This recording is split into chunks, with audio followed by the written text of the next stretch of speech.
Hello everyone and welcome back to another AFK journey video. So we have more information about the Hypogean hero which is going to be coming at the beginning of phase 2, March 5th for the global server. Now his name is going to be Gunnar with an A, and he's a Hypogean tank, kind of like we were predicting. And when you look at his full character, basically portrait here, you see that he has two mega blast cannons on the back of his back. So, like, what he reminds me of is a fusion between Mega Blastoise and Thanos. Because, of course, he has a purple Hypogean vibe looking like Thanos, but then he has those blaster cannons on the back. And, I mean, overall, this is just kind of a crazy design for a Hypogean hero.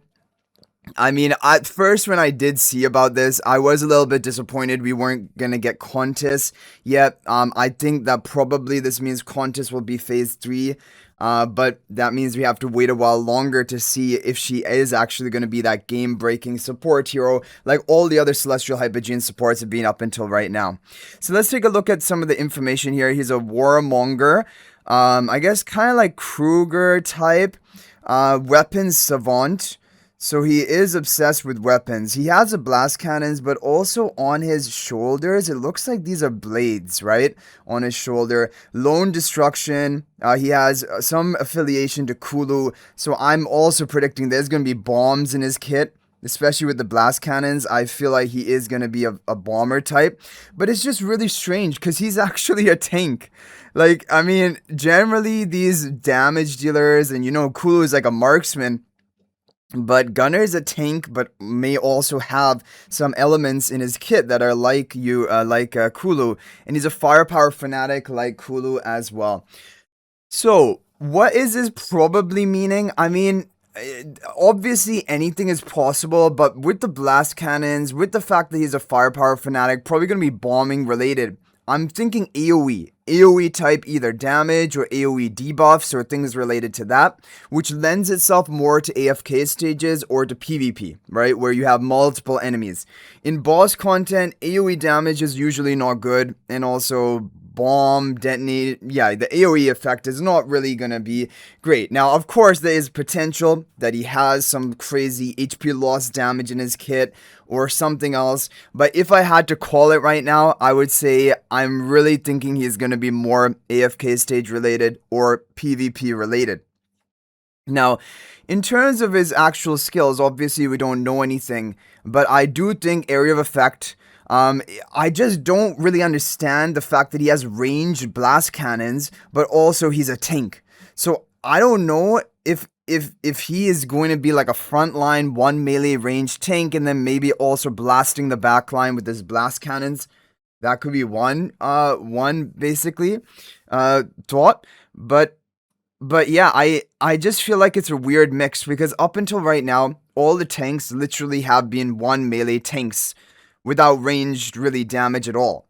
But this guy looks very different. And honestly, if I just had to look at his design and not see that he's a tank here, I would actually be skeptical whether he even is a tank overall because, ranged, type effect lends itself more to like marksman or mage or something like that. But yeah, I mean, yeah. Okay. So overall, I don't know if he's gonna have synergy with Kulu. When we compare it to Kulu, Kulu is a hero which has AFK stage and PvP usage, and she's more on the niche side of AFK stages. However, there are going to be multiple stages that need her. One copy of her can work. However, you want to have her fully built up if you are a serious AFK stage pusher, because she is needed to be fully built for some specific stages. And so I'm thinking this guy Gunnar probably is going to be like that. I don't know if he's going to be like game-breaking meta for AFK stages, but I think he might be one of those heroes that you will want to have if you are a serious AFK stage pusher, and maybe he can be needed in some records and some teams, but maybe not widespread usage like Saida and Ulna right now, who are really the top meta for AFK stages, like must-haves. And for PvP, yeah, we're gonna have to wait and see.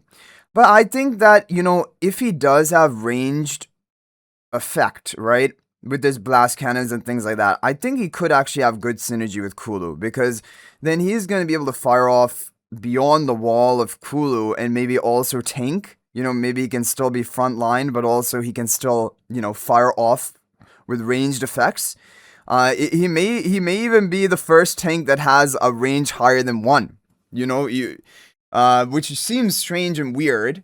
However, we have seen, sometimes having a tank in the back line, it can counter enemy Alisats. In the past, it used to counter Vala. Vala in PvP used to target the back line, and sometimes people would put Brutus in the back and things like that. So having a tank which is actually in the back line, there is some value for that for PvP as well. And so that is an interesting type of concept as well, if he's actually a higher range than 1 tank. But anyway, guys, let me know your thoughts about Gunnar in the comment section down below. I am a little bit disappointed in his name. I think that there could have been a more interesting, more creative name. But I guess it is a play on obviously what he is, which is basically 2 massive guns on his back. And Gunnar with an A is technically, it's an actual person's name, I guess. So anyway, guys, that is going to be it for this video. Let me know your thoughts about him. Are you excited for him? Are you planning to recruit for him? Or are you just going to be saving your resources for Countess? I really think everyone should be waiting for Contest, honestly, because supports in this game can sometimes be game breaking. And is really going to be tough if Contest is really good and you just don't have the resources for her. If your guild coins are overflowing right now, you can just pick up copies of Mihira, just ascend Mihira over time. Eventually, you'll want to have Mihira up to Supreme Plus. She is a really important hero, and each kind of ascension is going to make some sort of difference. We've even seen that in Ravage Realm. But anyway, guys, I hope you enjoyed the video. Thank you for watching. That's going to be it for this video. And if you're thinking about making a purchase in AFK Journey, please use my affiliate link for the official Farlight store. This is the best way you can support me and also gain 5% bonus dragon crystals on your purchase. My affiliate link is in the description of this video in a pinned comment, and you can actually bookmark this link in your browser. And whenever you're planning to make a purchase, just return to the bookmark link and make your purchase. It will support me and be greatly appreciated. So thanks for watching. I'll hopefully see you in the next video. And until then, everyone, peace out for now.